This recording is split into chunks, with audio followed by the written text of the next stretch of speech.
Welcome to this edition of CBN News Weekend. I'm Charlene Aaron. Well, get ready for higher energy bills and fewer jobs. Those are the warnings from critics who say President Obama's new regulations on climate change are bad news for the economy, and they won't really help the environment either. Ephraim Graham has the story. We're the first generation to feel the impact of climate change and the last generation that can do something about it. Critics wasted little time responding to President Obama after he unveiled his new plan to cut so-called greenhouse gas emissions at American power plants. The president says he's pushing to slash carbon dioxide limits by 32% by 2030. The EPA is setting the first ever nationwide standards to end the limitless dumping of carbon pollution from power plants. Opponents are lining up to push back against the president's plan. A leading American coal company, Murray Energy, is filing 5 federal lawsuits to fight the new climate rules for power plants. This new plan is also frustrating for leaders in at least 16 states who will face tougher carbon dioxide reduction targets than they originally planned under the president's previous proposal. Many states have threatened not to obey the new rules, but the administration says states and coal producers will have some flexibility. Still, even the White House estimates the emissions limits could cost $8.4 billion a year by 2030.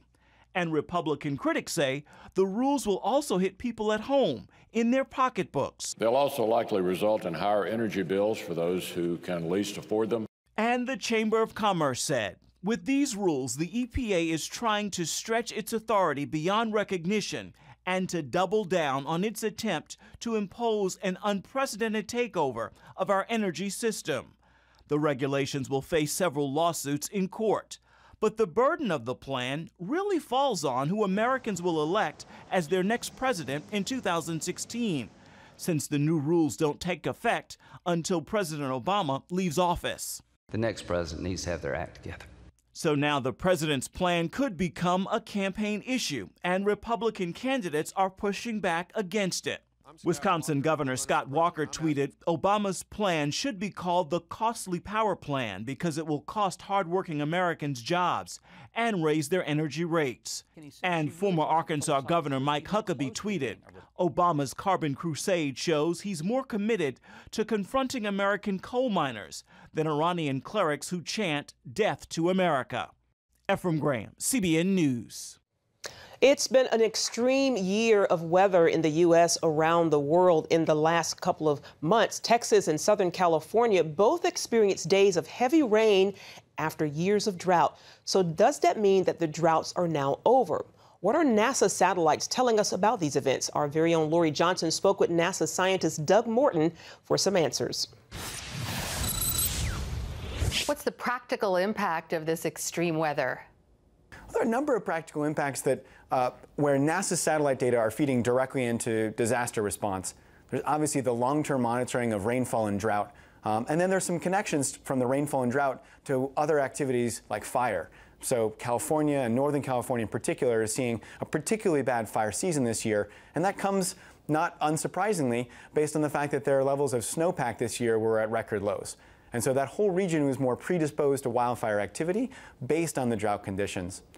We're also able to use those same satellite data to understand how the Earth works as a system and improve our longer-term forecasts and projections of changes under a warming climate. And for the next century, the climate change projections suggest that the Southwest and most of the Western United States is likely to see more frequent and more severe drought conditions. So do you expect to see a lot more of these extreme weather events in the future? Under a warming climate, we add more moisture to the atmosphere. And that means bigger winners in rainfall events and also bigger losers in terms of drought effects. And so, yes, climate change will lead to a more pronounced hydrologic cycle, bringing more extreme rainfall events. And the cases we've seen this year in 2015 are certainly consistent with the kinds of changes we expect over the coming decades from climate change. And to catch the rest of that interview, visit our website at cbnnews.com. Well, another video shows a top Planned Parenthood official discussing the cost of fetal tissue. It is the 5th undercover video from the Center for Medical Progress, but this time the official went one step further.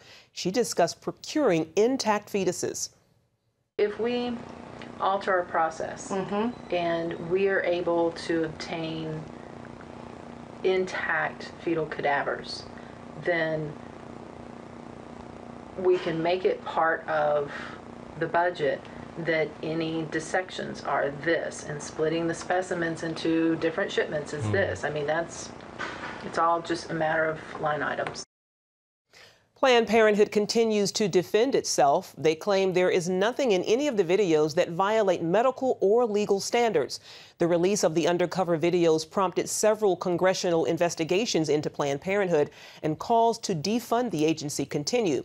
Planned Parenthood receives more than $500 million a year in government funds. And there's more shocking news on this front. It turns out no Planned Parenthood facilities are licensed to do mammograms. That report comes to CBN News from Oklahoma Senator James Lankford, co-author of a bill to defund the abortion provider. And it's confirmed by the Alliance Defending Freedom. ADF points out that there are more than 8,000 licensed mammogram facilities in America, but none of them belong to Planned Parenthood. Senate Democrats have said defunding America's biggest abortion provider would hurt women's health care. But ADF tweeted, "0 Planned Parenthood facilities are licensed to do mammograms. Planned Parenthood, women don't need you." And Senator Lankford told CBN Republicans are not trying to cut money for women's health. They're just trying to send it to groups that actually do provide health care.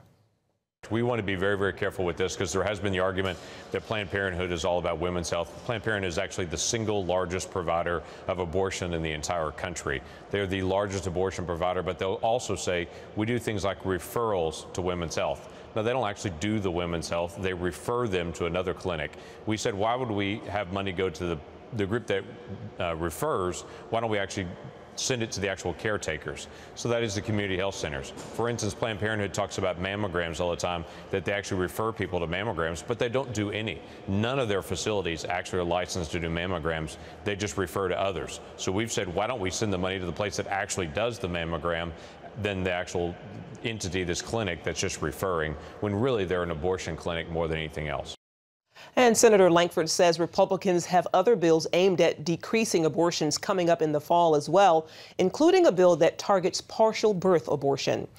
And for more on the topic, we spoke with ADF Legal Communications Director Carrie Cupick. Let's take a look.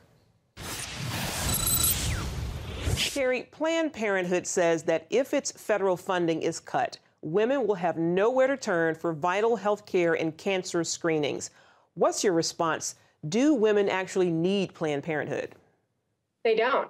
In fact, there are fewer than 700 Planned Parenthood clinics in this country, yet more than 9,000 community public health clinics that perform all kinds of wonderful health services to both men and women. And now these clinics are qualified to receive the same taxpayer funding that Planned Parenthood is currently receiving. Americans should not be forced to fund this billion-dollar abortion empire, especially when they've been caught on camera in the last few weeks negotiating callously over the sale of baby parts. Indeed. Well, the 5th video that was released from the Center for Medical Progress shows a Planned Parenthood director talking about how they can, quote, alter their abortion process to obtain intact fetal cadavers and then split the specimens for shipment. What does this mean? Were these babies possibly born alive? What it means is that they were possibly performing abortions in Texas past the 20-week mark, which is against the law in Texas. In fact, the employee essentially admitted that on camera. Now, Texas had passed that bill in 2013 that prohibited 20-week abortions. That's a time when it's been proven that babies can feel excruciating pain. And in fact, the United States is one of only 7 nations in the entire world that allow abortions at this mark, including China and North Korea. That's who we're with when we support these kinds of things.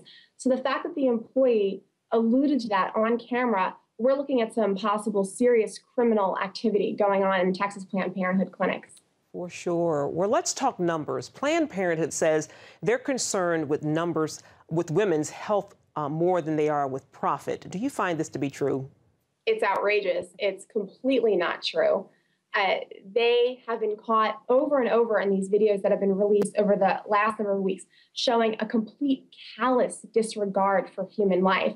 If you remember one of those first videos that came out, one of their top officials was casually sipping wine and chewing on a salad as she talked about crushing babies in such a way as to preserve their hearts and their lungs and their organs.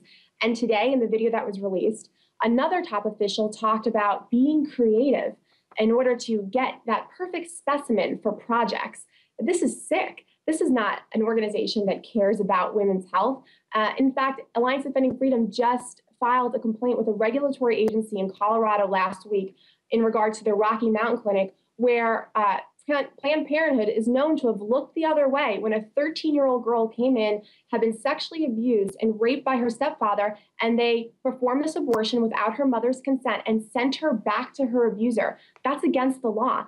This is not an organization that values human life or women's safety, and it needs to end. Our taxpayer dollars should not go one more day to an organization that shows such a gross disregard for human life.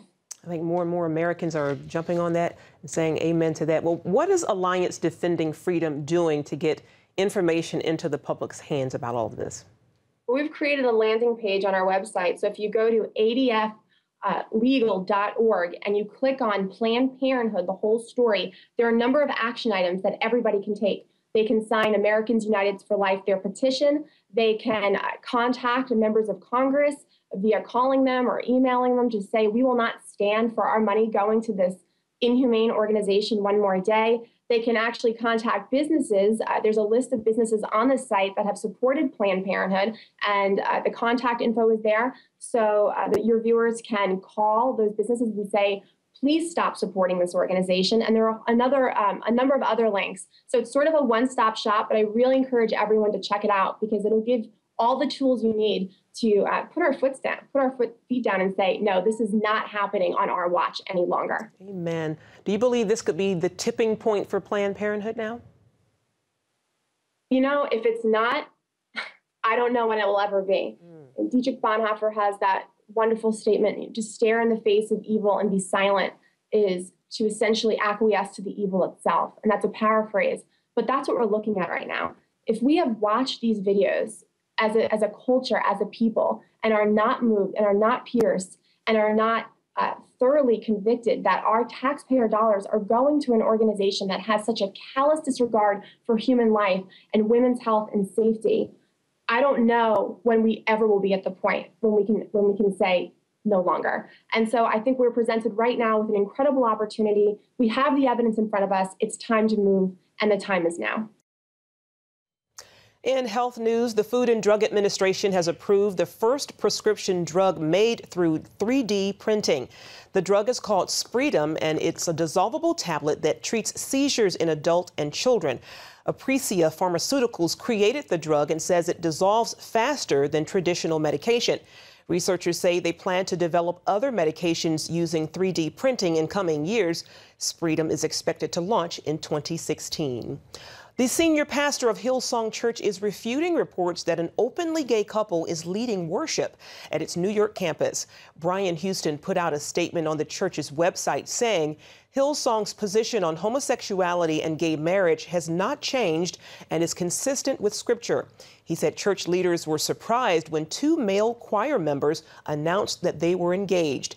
It's his understanding that the men are not involved in leadership or active ministry at the church. The statement also says the church loves the men and its role is to show grace and compassion to everyone.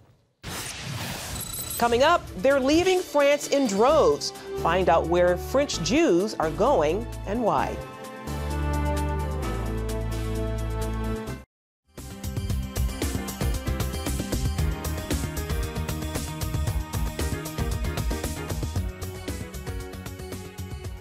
Rising anti-Semitism and violence is prompting a record number of French Jews to make their home in Israel. CBN News correspondent Julie Stahl has that story. This is the Mediterranean coastal city of Netanya. Known as the Israeli Riviera, it's become the first choice for many French Jews seeking to settle in Israel. Home to the world's third largest Jewish population, France is seeing unprecedented immigration to Israel because of an increase in anti-Semitic attacks. Over the last 5 years, more than 20,000 French Jews moved here, more than 1/3 of them just last year. Fanny Roum, a mother of two, described the January attack on a kosher supermarket as a tipping point for her. When the attack on the Hyper Kasher occurred, I said to myself that there will always be something hanging over our heads, so it made our departure closer. 3 days after the attack, I was here. I came here. I was too afraid. The family arrived in Israel on a special flight with 200 other French immigrants. Here we get the feeling that we can protect ourselves, but there we had the impression that we were on our own, and if God forbid something happened, we would have to manage. Jeanette Malka waited until she retired to move. Now she hopes her children and grandchildren will join her. We have children, and our grandchildren are in Jewish schools. Yes, it really scares us. Islamic extremists have targeted Jews in Belgium, Denmark, and other European countries, with France being the hardest hit. Anti-Semitism, however, isn't the only motivation for leaving France. The Jewish Agency for Israel, which helps relocate newcomers, says many immigrants give religious and economic reasons for making the move. You can see and feel a French atmosphere all across Netanya, from advertisements to restaurant menus to conversations. Fredo Pashte is head of Netanya's French Absorption Project. It is important for an Oleh Chadash, for a new immigrant, to arrive in a city where there is an integration program. And for this purpose, the Ministry of Absorption and the municipalities are putting lots of resources in place. And more resources will be needed, as Israel will likely take in some 35,000 immigrants this year alone. Many see these signs as the fulfillment of God's promise to bring the Jewish people from the four corners of the earth and resettle them in their homeland. Julie Stahl, CBN News, Jerusalem. Up next, here in the U.S., it's easy to access a Bible pretty much anywhere. But in Cuba, there's a severe shortage. One group is determined to change that.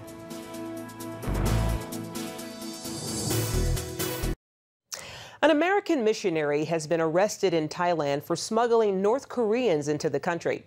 A Thai newspaper reports that the arrest was made after they crossed the border illegally from Laos. The missionary was charged with aiding them against the law. Immigration police are holding the North Koreans, who appear to have relatives in South Korea. If Seoul gives them entrance, they may not be deported to North Korea. Here in the U.S., it's easy to access a Bible pretty much anywhere, on our phones, online, in bookstores. The options are endless. But it's a different story in Cuba, where getting your hands on a Bible isn't as easy. One group is on a mission, though, to change all of that. Ephraim Graham has the story. More than 80,000 Cubans will feel the joy of owning a Bible, thanks to a generous donation from the International Missions Board. We know that they'll be very happy to receive them in the churches. We're happy right now as we do this work, happy for what's happening, and we give thanks to God. The shipment comes at a time of growth for the evangelical church in the island nation. Bibles have not been sold in Cuban bookstores for more than 50 years, so the only place people can get one is at a church, and that's not easy, because churches rely on donations, which have a hard time keeping up with the growing number of believers in the past few years. The Cuban Council of Churches, along with the Baptist Convention in Cuba, are distributing Bibles to believers in more than 1,000 churches all over the island. It is a privilege God gives us to take Bibles to the churches where there is so much need. We're in the process right now of sending these Bibles as quickly as possible to our churches. The grass withers and the flowers fade, but the word of our God stands forever. This Bible shipment is a big encouragement for the Cuban church, but it's not enough. With a nation that has a population of a little more than 11 million people and a growing church, Cuban church leaders know they'll need thousands more Bibles very soon. Ephraim Graham, CBN News. The group's goal is to send 1 million Bibles to Cuba. Don't go away. We'll be right back. all worry ends where faith begins. That's our CBN Good News for the week. Jesus told his disciples in Mark 11 to have faith in God, and it still applies today. Sometimes that's easier said than done. But try to remember that worrying about your problems will do nothing to help.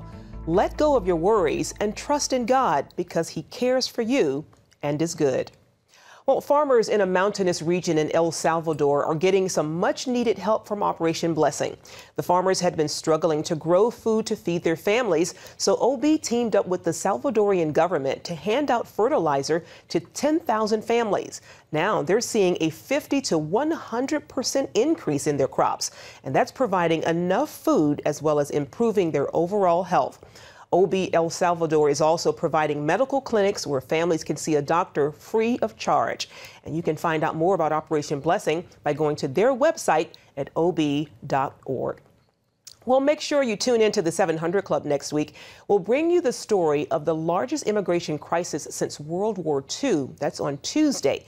And on Thursday, couples who never make it to counseling could find help at Safe Connections, a marriage seminar designed to help couples build lasting relationships and healthy families. So you don't want to miss CBN News on the 700 Club next week. Well, that's all for this hour of the CBN News Weekend. You can find more of our exclusive coverage of the issues you care most about at cbnnews.com. Stay up to date with CBN News through Facebook and Twitter. Hope you join us next time. Have a wonderful weekend. God bless.